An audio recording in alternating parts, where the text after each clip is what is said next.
We are over 100 years of service in fraternity. Our history is one of some significance and bears, from time to time, a review by all the members and the prospective members. Our country's centennial celebrations were numerous back in 1876. From the Philadelphia Centennial to celebrations as far west as San Francisco, several fraternal organizations were formed to honor descendants of those who fought and or supported the American Revolution. As these groups defined themselves, several joined together in the Sons of the American Revolution and designated the logo SAR.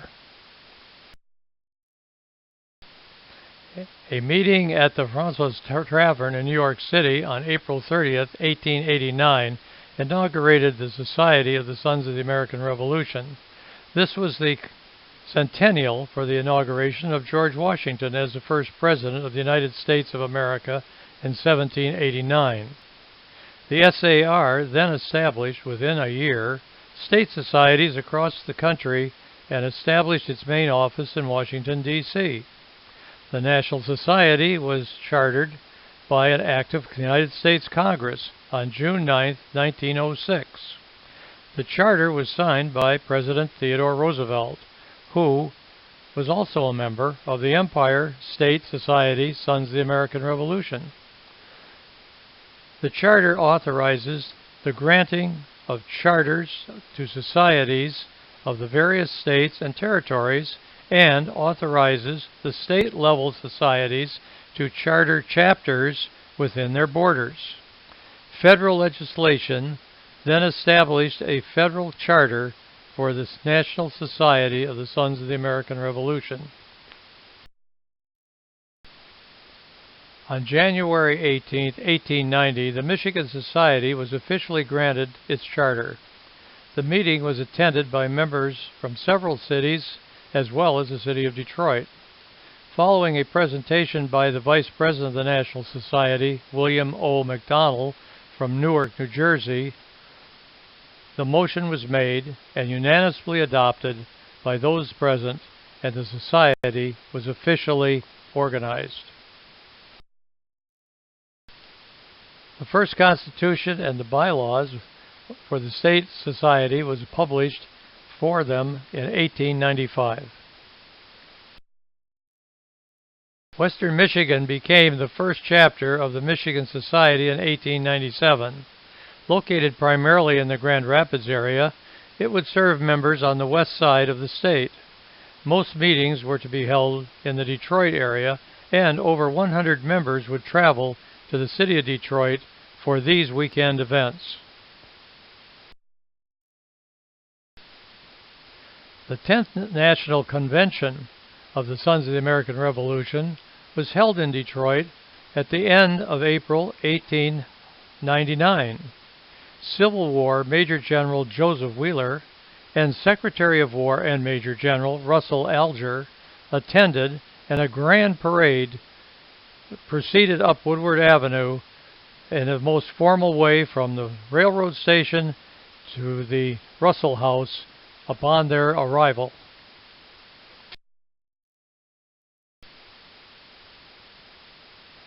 For the first 10 years, the National Society of the Sons of the American Revolution's congresses were held predominantly in the East, with only 4 in the Midwest: Chicago, Detroit, Cleveland, and Louisville.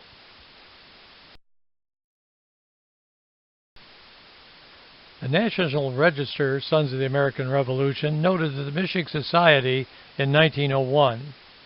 There were, at that time, 365 members, according to this document, and in 1901, and the SAR was considered a major influence as we entered the 20th century. Note the reference to the 10th Congress that honored Secretary of War and Major General Russell A. Alger.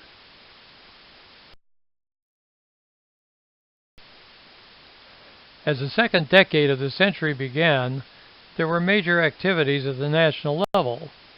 Also, Henry Ford had got the assembly line moving in Highland Park. But in 1914, Europe would go to all-out war with the assassination of Archduke Ferdinand. The Michigan Society of the Sons of the American Revolution would play a prominent role in Michigan as the decade progressed.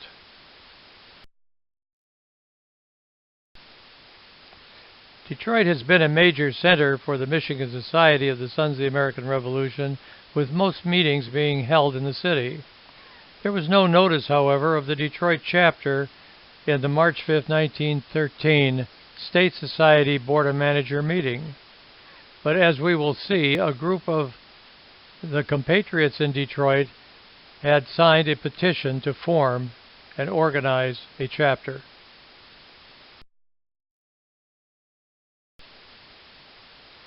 It is said that Detroit was growing faster than New York City in the early part of the 20th century. Campus Martius, the parade ground for troops leaving Michigan for the Civil War in the 1860 to 1865 period, was still a local focal point in downtown Detroit and remains a central point for the citizens to gather even to this day. The old City Hall, now removed, was across Woodward Avenue west of Campus Martius, complete with 2 cannon from the Commodore Perry ships and the battles on Lake Erie in the War of 1812 to 1814. These Michigan Society Board of Manager meeting minutes of April 15, 1913, note that the earlier petition was taken up and tabled to be handled later by a new incoming board. The Michigan Society at that point had 388 members in the spring of 1913.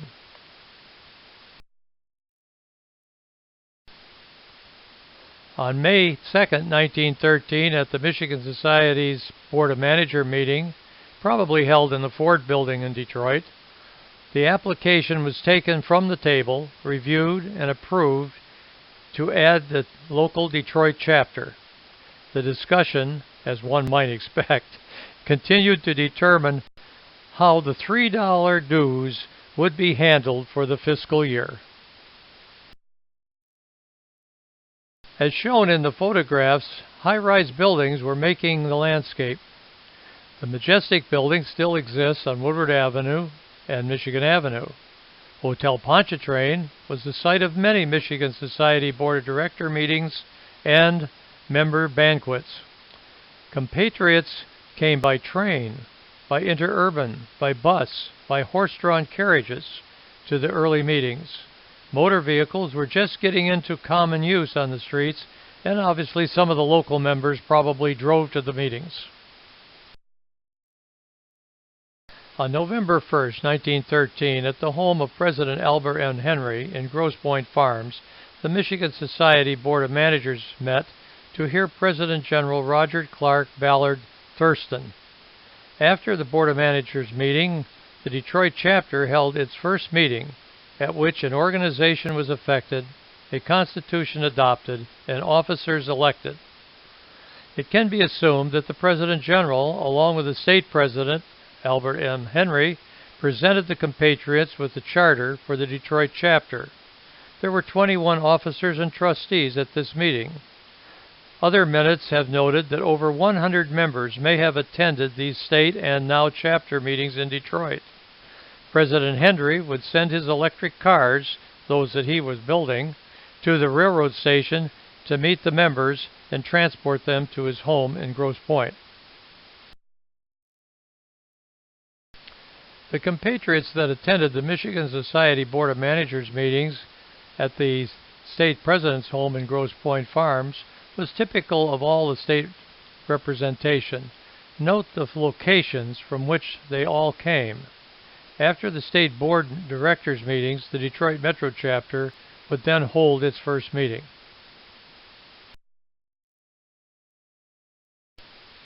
Campus Martius was where the Civil War Soldiers and Sailors Memorial was placed following the Civil War, and was the parade grounds to commemorate the Michigan militia and the Civil War units that left from this point and place during the Civil War.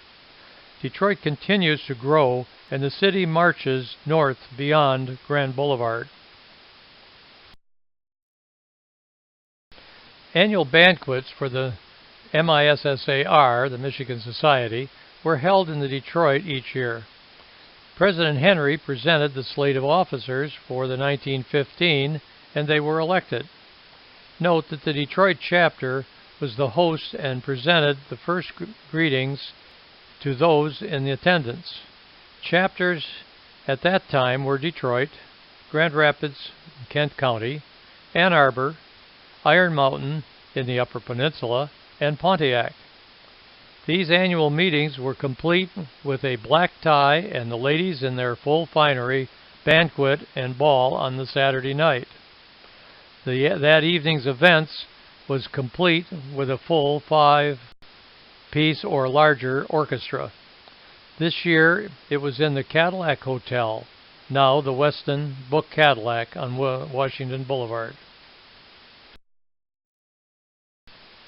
This meeting was indicated the number of new members in the chapters or proposed chapters for the Michigan Society. A total of 456 members were detailed in the minutes. The Michigan Society and the Detroit chapter were growing. The Cadillac Hotel in the 1890s and the early 1900s was a formidable structure at Michigan Avenue and Washington Boulevard. Later in the 20th century it became the Book Cadillac and now has its new owner, the Westin, and has been updated over the decades and is still a first-class property. Because of the distance many of the compatriots traveled to these meetings in Detroit, they were actually weekend events beginning on Friday evening with a reception and continuing on Saturday with meetings and finally with the full formal dress banquet. All activities were at one hotel where the guests could stay. Wives dressed in their finest attire and the men in formal dress. These monthly and quarterly events were major social events as well as business meetings. With over 430 members in the Michigan Society and over 150 in the Detroit metro area, there was a positive future for the SAR in Michigan. Then came the sinking of the Royal ship Lusitania on May 5, 1915, and our final entrance into World War I, and then the Roaring Twenties.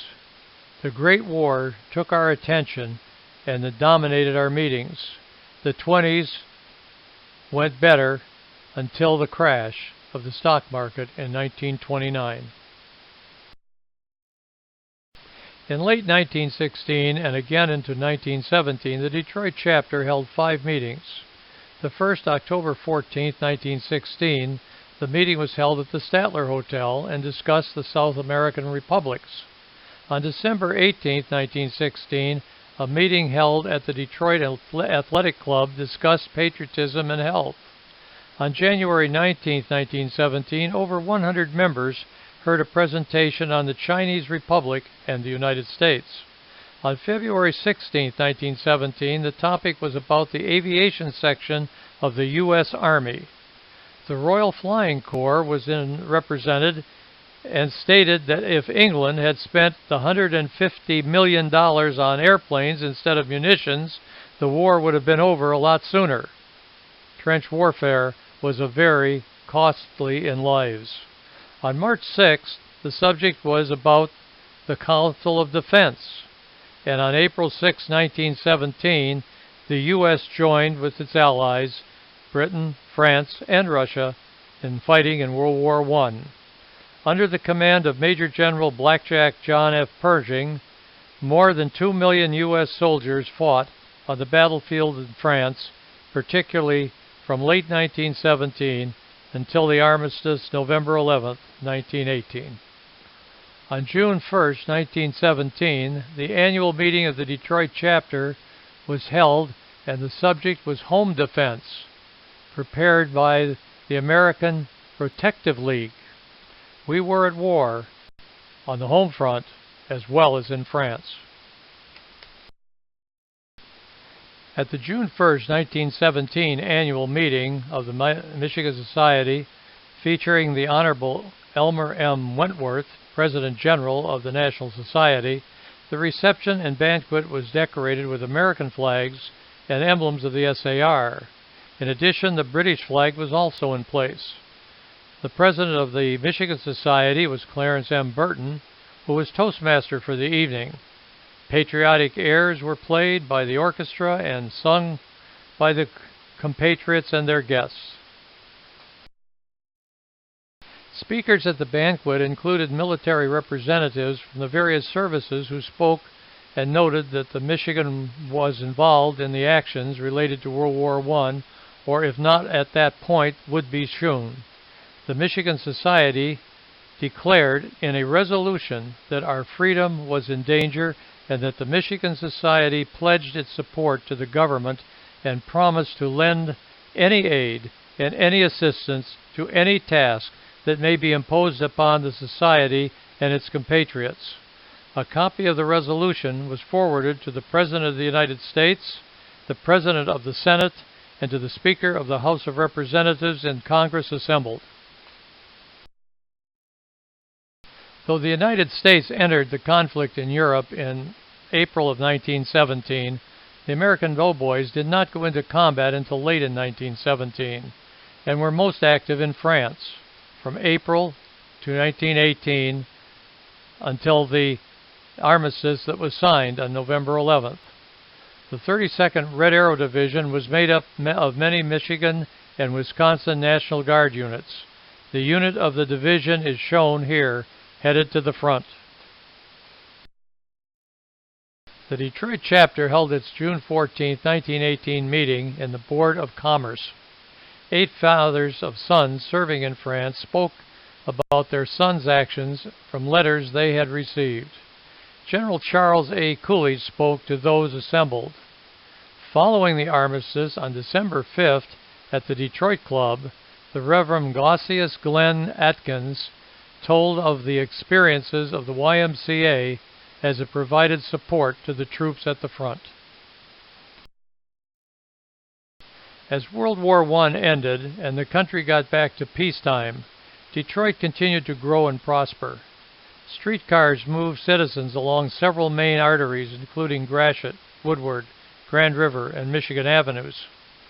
Detroit was expanding out into the neighborhoods in all directions, requiring transportation into the city center to be provided for shoppers and employees to get to their areas of work and to their offices. The 1919 annual report, looking back at the meetings of 1918 and recording that the meetings were held at the Detroit Club on May 14th in 1918, 6 months before the armistice in 1918. The speakers had included the Army and the Navy representatives, foreign war correspondents from the Detroit News, and Edgar Guest from the Detroit Free Press. Detroit was selected by invitation to hold the 30th Congress of the National Society of the Sons of the American Revolution. Detroit chapter had added 26 new members, and the Michigan Society overall had added 57. Of these, 19 were in service in World War I. A total of 104 Michigan Society members were in service, 65 of them from the Detroit chapter. The Metro Detroit chapter had been very active during the war to end wars. The Michigan Society had held the 10th Congress in 1899, and now it would hold the 30th Congress. The Detroit Metro chapter, that did not exist in 1899, would be the host chapter for the Congress and provide a major planning and manning requirements for the Michigan Society that would be the state host for the Congress. Detroit was still the focal point of activities in the state, and though other chapters would support, many duties fell to the members of the Metro Detroit chapter. By the early 1920s, the Boblo boats were in service. Verner's was providing a ginger ale like no other ginger ale, and Saunders was in full swing with candy, lunch counters, and baked goods.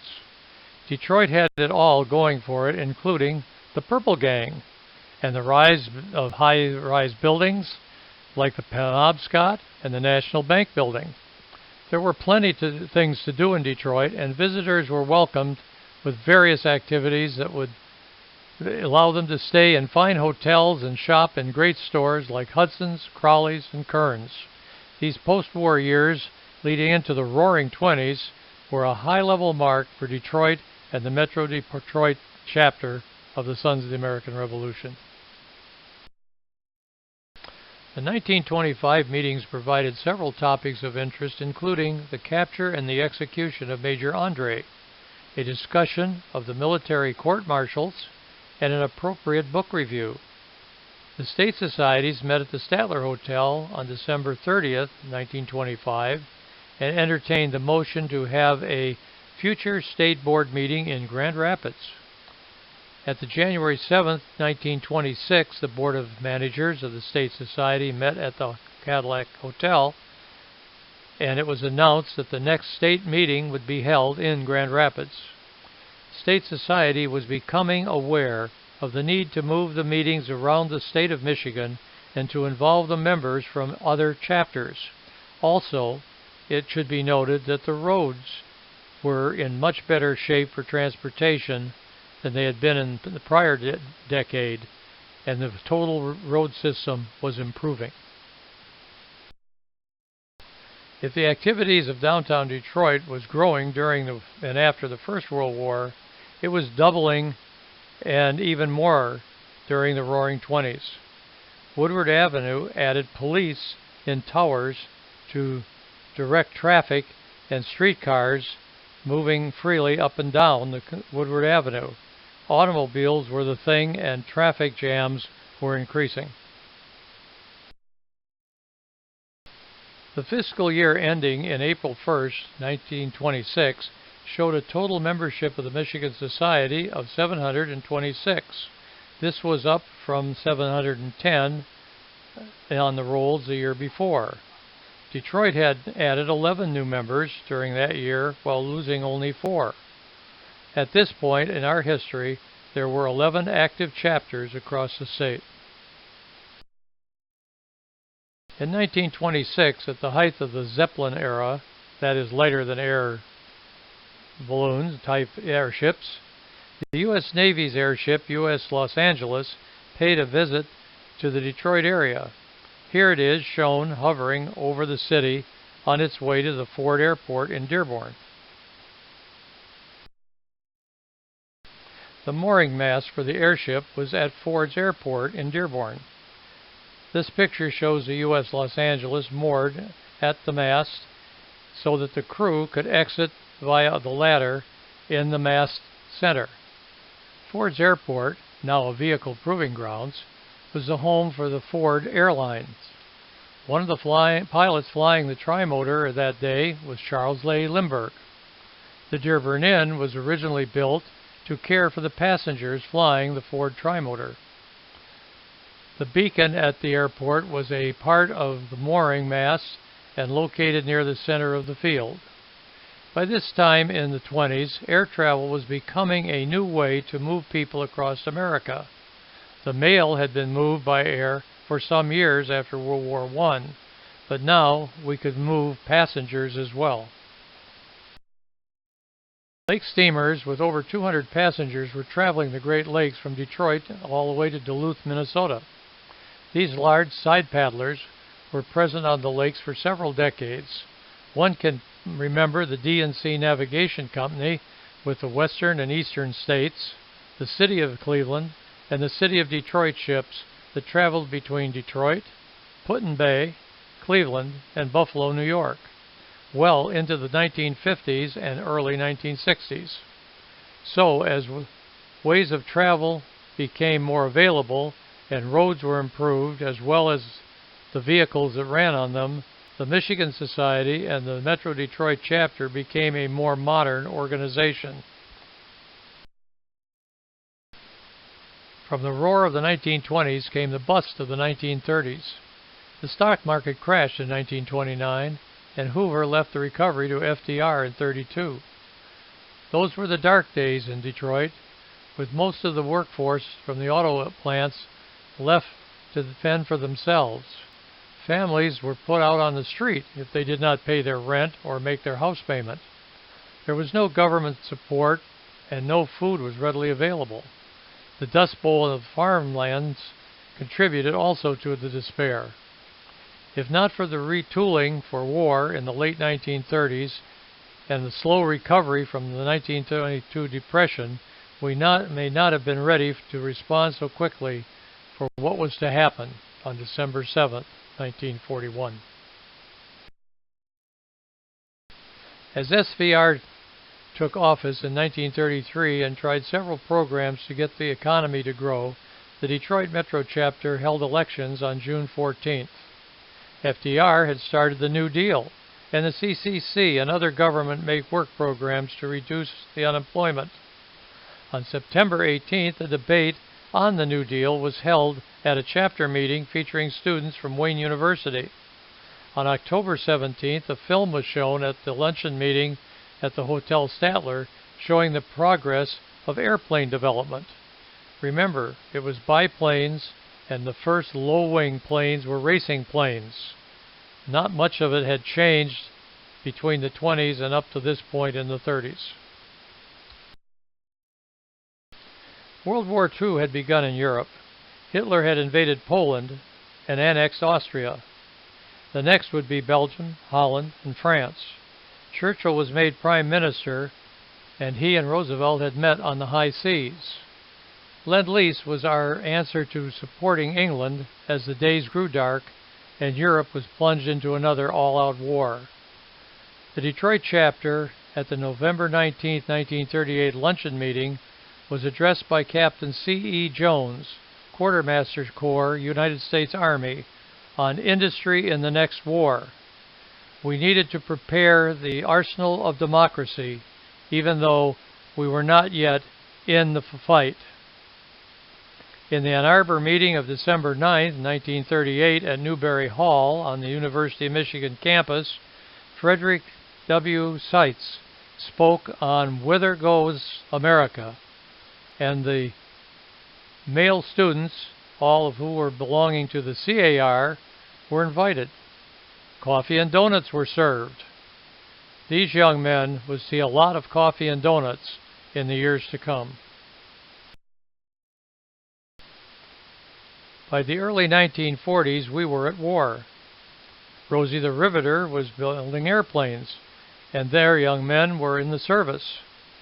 Over 6 million served between 1941 and 46. Willow Run was built by Ford Motor Company, and at the height of its production, one consolidated B-24 heavy bomber was completed and rolled out each hour from Willow Run.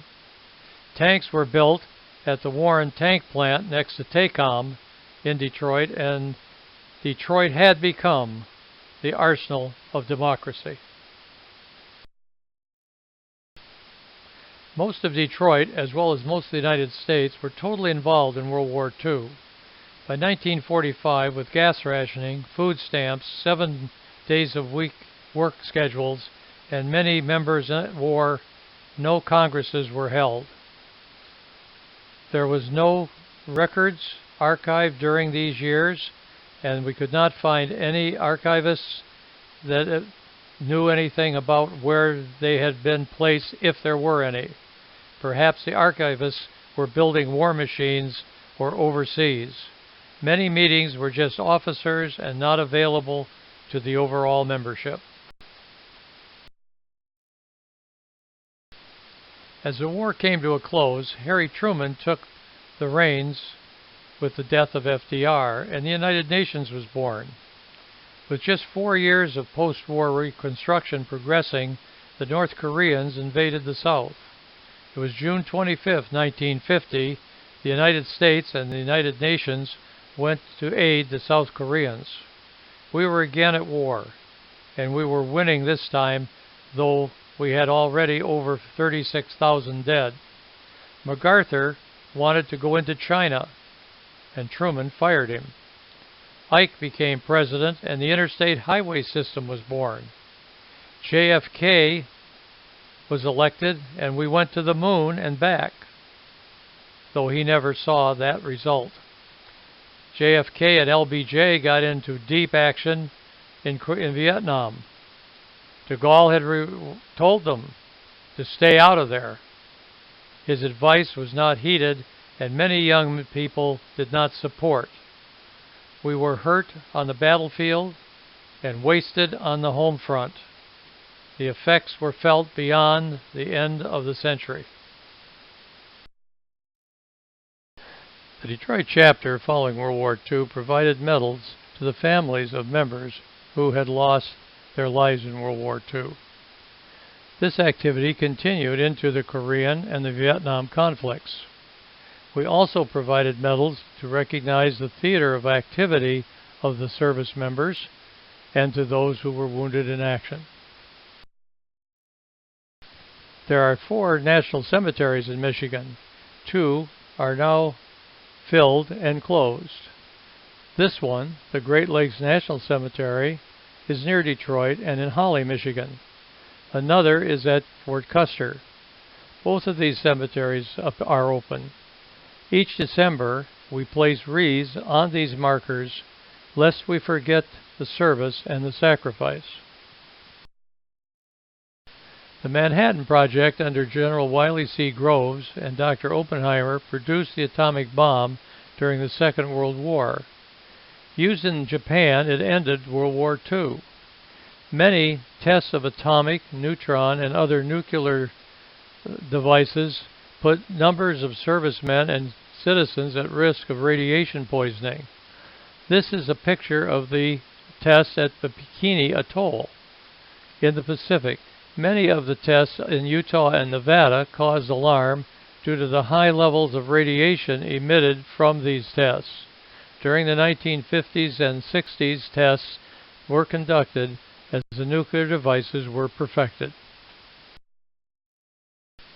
Page 1 of these Detroit Metro Chapter minutes of 1947 suggested the year of 1923 was the high water mark of membership in the Michigan and in the Detroit Metro Chapter.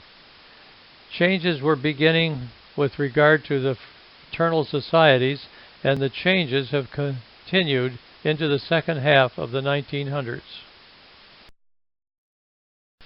The Michigan Society had chapters in Mount Pleasant, Grand Rapids, Oakland, St. Clair, and Washtenaw counties, as well as in Kalamazoo. But overall membership had dropped to 526 by 1936 due to the Depression, and by 1942 to 47 was only 400 as World War II impacted all organizations. With over 233,000 men shown on the enlistment rolls in the Revolution, we should have had over 10 million descendants to draw from. The DAR, over the last several years, has added over 1,600 members here in Michigan.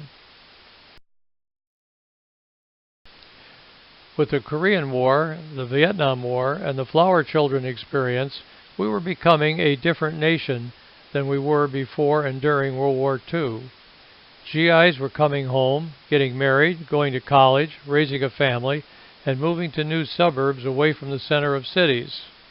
Ike had begun the interstate freeways, but local area freeways were fast also being developed, and people were moving out of the larger, nicer, and newer homes.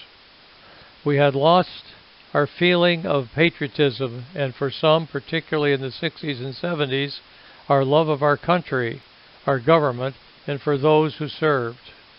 Organizations like the DAR and the SAR were not relevant to the times, and the membership was on decline. Even as the computer technology advanced and it was easier to track our ancestors, the desire to know them and to see if they were involved in our revolution was waning for many, and as the decades moved on, our history was not a prime subject for our children, and civics was all but abandoned. Freeways, televisions, computers, good cars, and loud music were fast replacing the hard lessons that we had learned getting to this new age. Flight from our city centers, the new freeways, and suburbs like Southfield, and interstates like the mixing bowl of I-96, I-696, I-275, and M5 allowed for major expansion of Greater Detroit. Starting in the late 1940s and early 1950s, the SAR began efforts to recruit new members and set up new chapters that might better serve compatriots that lived in the new suburbs and towns. In Michigan, the report of the new chapter committee was an interesting read. Reestablishment of chapters like Washtenaw, Ann Arbor chapter, a new chapter in the Bay City, Saginaw, Midland, the Alma, and the Mount Pleasant areas were thought to be prime areas to develop. In addition to the new chapters in the Saginaw Bay City and Midland areas, and in Ann Arbor, Ypsilanti, Plymouth area, a chapter in the Benton Harbor, St. Joseph area were to be worked on.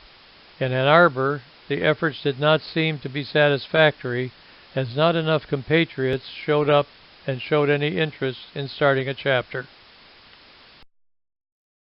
The Plymouth area appeared to have some possibilities, ultimately the Huron Valley chapter, and the Benton Harbor, St. Joe area also looked as a good place to work, and that ultimately became the Salt Trail chapter in Battle Creek. The reestablishment of the Lansing area chapter did not show any promise, nor did Midland area at that time. In short, most of the effort was not effective, as compatriots and prospects were too busy with other parts of their life to take the time to show interest in their ancestry or in becoming active in a chapter. It begins to appear in these decades that the high water mark of the SAR had passed, and that the interest in the American Revolution has been put on the back burner to the nearer history of the world wars or later decades, particularly the effects of Vietnam. Though many will disagree with this summary of the work to grow the SAR in Michigan, at least, if not elsewhere, the busy lives of our compatriots and prospects, together with the loss of patriotism and the desire to know one's ancestry, seems to prevail during the latter part of the 20th century. Pictures of George Washington, Thomas Jefferson, and Abraham Lincoln do not find their prominent place any longer in our schools.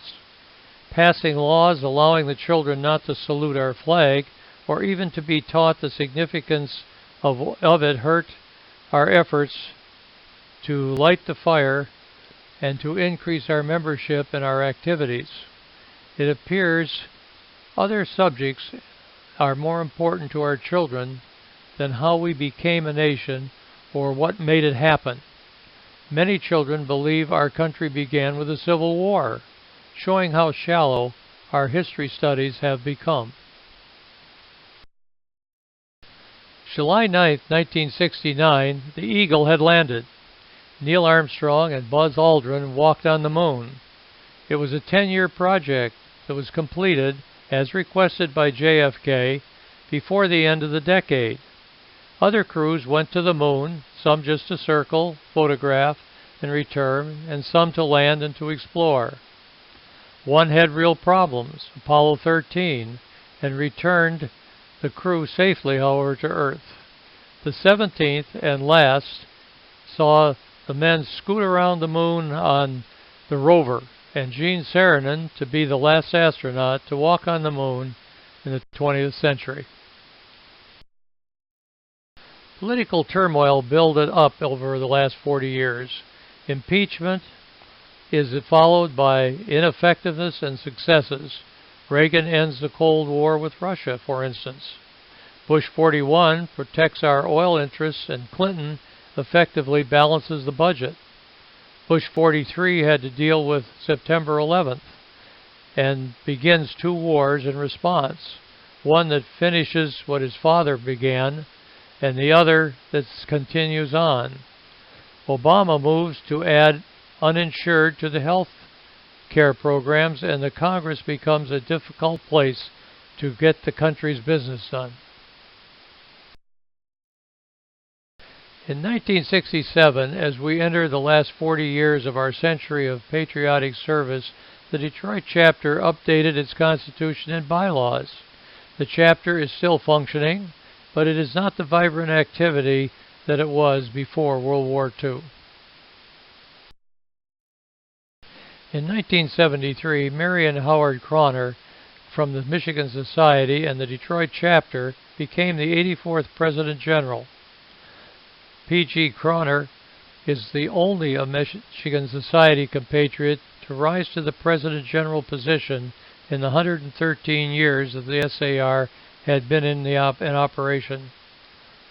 His list of positions held in the SAR during his 45 years of service is very impressive. During the 1970s and for several decades that followed, the Detroit chapter moved its meetings from east to west sites to accommodate members across Metro Detroit.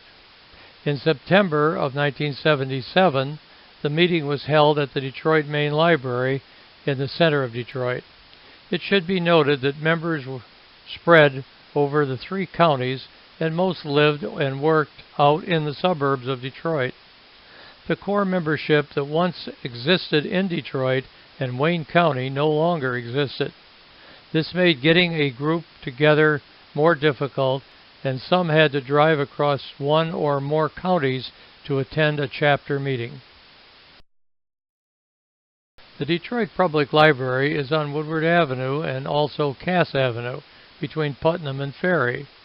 The Burton Historic Collection has quite a few files of documents regarding the SAR, particularly a packet of minutes and letters from the Detroit chapter, its constitution and bylaws from 1967, as well as the ones from 1895, and genealogical work from the 1930s. The collection also has documents of the Connecticut Society and the National Society. A separate document is available with the listings of the Michigan Societies and the Detroit chapter's historic material available as part of the archival collection.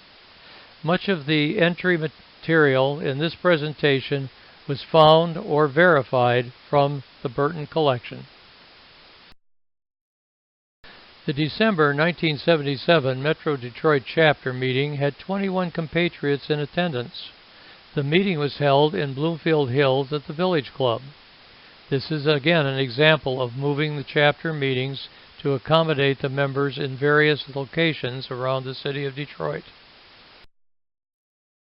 The Detroit skyline was changing in the 1970s with the addition of the Renaissance Center and other high-rise buildings, dominating the skyline in front of the Penobscot Building and the David Stott Building.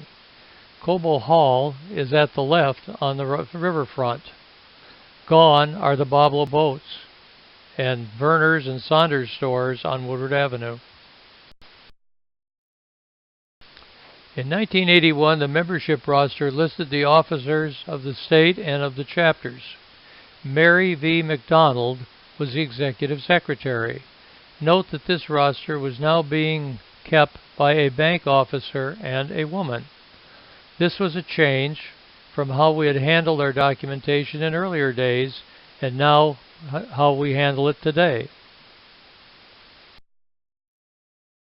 The officers for the 1981-1982 Detroit chapter were listed in the membership roster. Note the advisor is a former governor of Michigan, G. Menon Williams. Also shown was the officers for the Kent chapter in the Grand Rapids area. In 1981 and 1982, there were 4 active chapters. The Lansing chapter was in operation, but would not be sustainable. However, new and renewed chapters were to be established. This was perhaps the low point of our 100-year history of active chapters in the Michigan Society. In February 1982, the State Society's Board of Managers and the Detroit chapter compatriots met at the University Club in Detroit. 29 compatriots were in attendance. This might be contrasted with the earlier meetings in the 1920s at the Michigan Society President Henry's home in Grosse Pointe Farms, where over 100 compatriots met. A West Side meeting was held at the Hillside Inn in Plymouth In the March of 1982, 25 compatriots were in attendance. These meetings demonstrated again that the chapter and the society were moving meetings around the metro area to entice more compatriots to attend and to be active in the chapter and the society's functions. This Wolverine Minuteman issue for the spring of 1987 lists the Dearborn Inn as the site of the annual meeting of the Detroit Society. Membership in the Michigan Society had declined to 259, down 43 from 1986.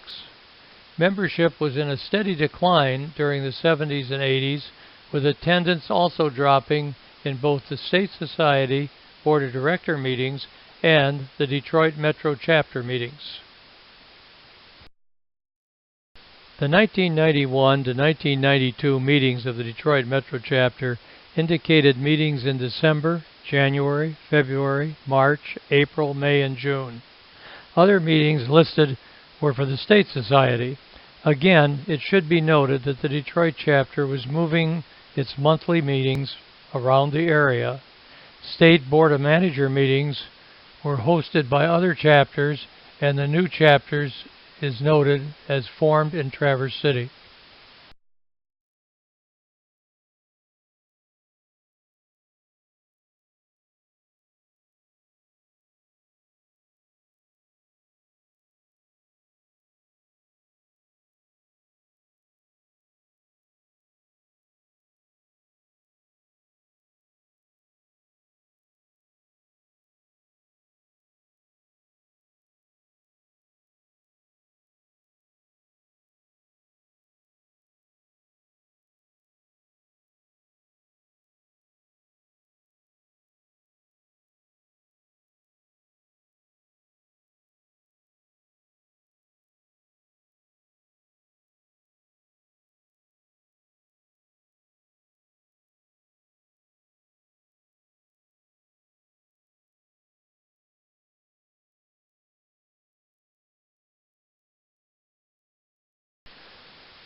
Over the next year, the Michigan Society added 40 members. 4 were transfers or reinstates. The Detroit chapter led the way in adding new compatriots.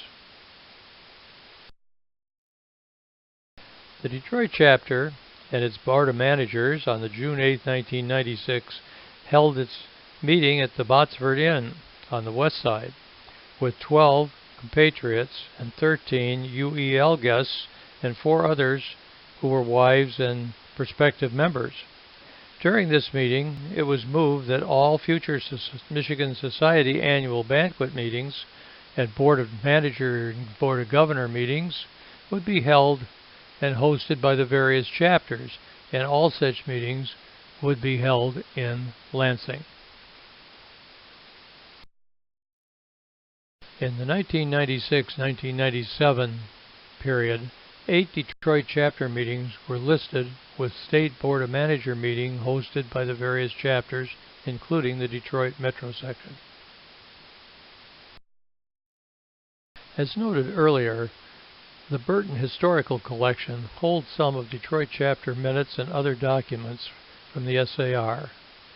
7 or 8 monthly meetings were common for the Detroit chapter, and they were being moved from the east to the west side and in the midtown to accommodate all compatriots. Several new members also were inducted and sworn in during this meeting. At the May 31, 1997 meeting, Stu Shuster was presented with the SAR Bronze Good Citizenship Medal for his work with the Eagle Scouts. After the luncheon, the 20 in attendance heard about his recent SAR trip to Spain and England. Stu highlighted his talk with his own sketches of the many historical places that he visited. During the 90s, the attendance appeared to be an average of 20 compatriots and guests at our Detroit Metro Chapter meetings. At the April 4, 1998 annual meeting, officers and Board of Governors for the 1998 and 1999 were approved. Funds also were approved to send to the National for the purchase of the U.S. Census microfiche and microfilm tapes. Again, the attendance was just over 20 at this meeting. By the year 2000, membership had climbed back to 333 from the lower number of 257 in the Michigan Society. The Detroit Metro Chapter had added over 30 members to stand at 157. Though far from the 900 plus suggested in the initial membership campaign, it was a positive trend. As of January 2000, the Michigan Society had completed revisions of its constitution and bylaws. The revisions and updates are necessary to align the state and chapter constitution and bylaws to the changes being made by the National Society and its documents.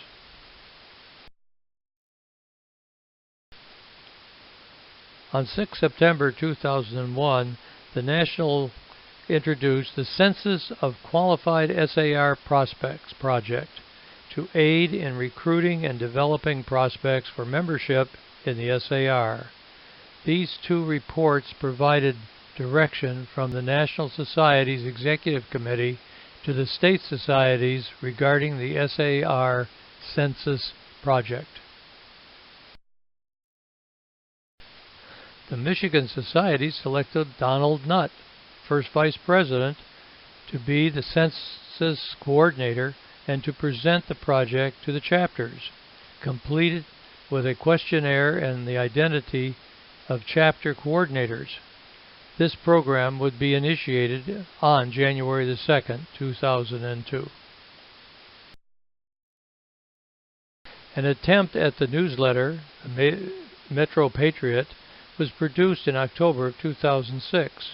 It noted that an Oaks chapter was being proposed. The newsletter also discussed possible names for the chapter's newsletter and the appointment by P.G. Nathan Wright, Jr. of our own David G. Borning to the National SAR Executive Committee. Note that the Detroit chapter was proposed on 3/13/1913, a date of the request to form the chapter. The Detroit chapter was the second chapter in the Michigan Society and was finally chartered on November 1st, 1913. Both dates are important in the development of the Detroit Metro Chapter. Page 2 of the Metro Patriot noted that David Boring, along with his wife, was the only Michigan compatriots representing the state at the SAR Annual Congress in Dallas, Texas. The comments regarding the proposed Oaks chapter and the use of the term territory would cause future concern. Detroit in 2006 was about to suffer a major decline that would plunge it into possible bankruptcy. From the earlier pictures of Detroit, one could see where the proposed rapid transit would run between the yellow lines and stripes up and down Woodward Avenue. Of course, if they dug up the area, they would still find the streetcar tracks that were covered up from earlier years with asphalt. By 2007, arrangements had been made to hold all Saturday luncheons meetings of the Detroit Metro Chapter at the Somerset Inn. It should be noted that David Boring transferred to the District of Columbia Society in Washington, D.C., and that 5 other compatriots transferred to the Oaks Chapter. Again, in 2007, the chapter constitution was revised to remove all references to territory. The constitution had not been updated since 1985. The constitution of the Detroit chapter was revised, amended, and approved on April 14, 2007 to remove any mention of territory of the chapter. The revision was warranted after the Oaks chapter was chartered in 2006. A second attempt at a newsletter, the Musket and Horn, was started in May of 2008. It is apparent that members have left the Detroit chapter and joined the Oaks or the Huron Valley chapter. New officers included the president had to be selected to continue the chapter's operation. Meetings were held at the home of Stu Shuster, and meeting attendance decreased from about 20 down to around 10. Please note that in the newsletter was also listed the names of members who had moved to the Oaks chapter and also to the Huron Valley chapter. By April 10, 2010, the 97th Annual Board of Governors meeting and membership meeting was held at the home of Stu Shuster in Birmingham. There were 6 members and 4 guests. It was noted by the chapter secretary that the membership of the Detroit Metro chapter was 70, now down from 78 in April of 2009. It should be noted that prior to the chartering of the Oaks chapter, the other concerns that between 2000 and 2010, half of the compatriots had either dropped from the rolls or transferred to other chapters or other state societies.